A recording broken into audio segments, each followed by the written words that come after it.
Good morning, friends. Today's blog is on attitude.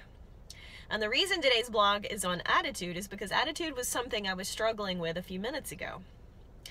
So I had a couple of appointments this morning. I had a doctor's appointment and a couple of other appointments and a block of time in between, so I thought I could run some errands. So I went to the doctor's office only for them to tell me that they're going to have to reschedule me for me to come back to take care of what I was there for in the first place. So I paid that copay only for them to tell me, hey, you got to come back next week because it's going to take 30 minutes.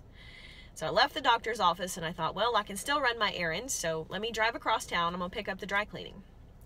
And I pull up to the dry cleaners and they're closed. The sign on the door says, sorry for the inconvenience, we'll be back this afternoon. And then I felt myself getting frustrated. I'm like, you know what, I feel like I've wasted my morning. I didn't accomplish anything that I set out to do this morning. I'm going to have to go back to the doctor's office. I'm going to have to go back to the dry cleaners.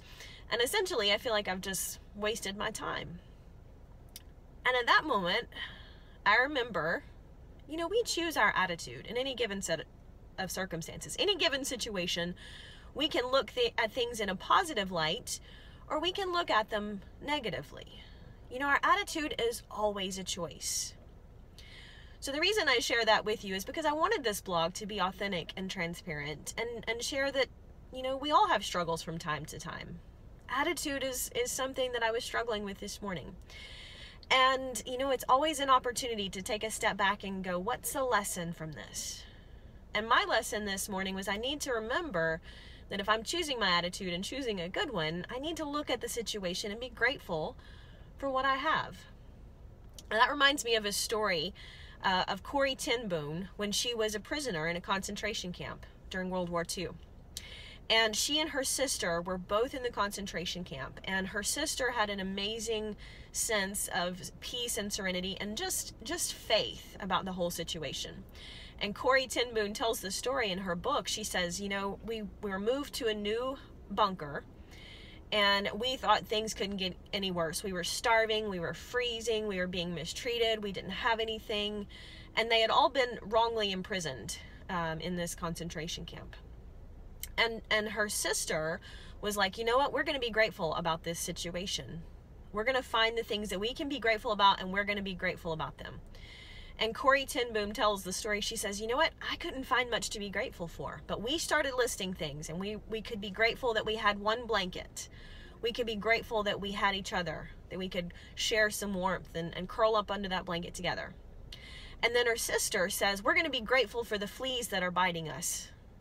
And Corrie ten Boom said, I can't draw the line there. She said, I'm not going to be grateful for fleas that are biting us just constantly as we're laying here. We're freezing, we're starving, and there are bugs everywhere, and the straw is infested, and there are flea bites just all over, and they're just itching and scratching. She said, I can't do it. I can't be grateful for the fleas. And her sister said, no, we're going to be grateful for the fleas because God has put us in this situation, and we don't always know why, but we know that there's a reason. And we're going to be thankful. We're going to be thankful even for the fleas.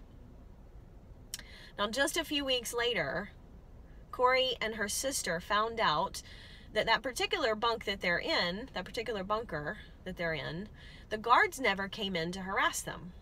And they didn't know why until someone told them it's because of the fleas. The guards are afraid that the fleas will get on them, and they don't like it. So they don't come in here. They don't mess with us. They never search our place. So anything that you've gotten hidden away or anything that you've managed to protect, because they had a little tiny Bible, a copy of the New Testament that they kept hidden away, and they were able to keep it and read from it and find comfort from it because the guards never came in to search their bunks. And at that moment, Corrie ten Boom, she said, I realized that I should be grateful for everything, even when I don't know the situation. So my lesson this morning was that I need to remember to be grateful. Sometimes things don't go like we planned. Sometimes it's just little things, but we find ourselves getting ill or frustrated or upset when things don't go as planned, or maybe they're not going well. But whatever happens to us in life, we have the option to choose to be positive, choose to be grateful for what we can. There are things in life we can't control, but let's be grateful for everything that we can be. And you know what? When you start to look for the good in things, you'll find it. So make it a great day and choose your attitude.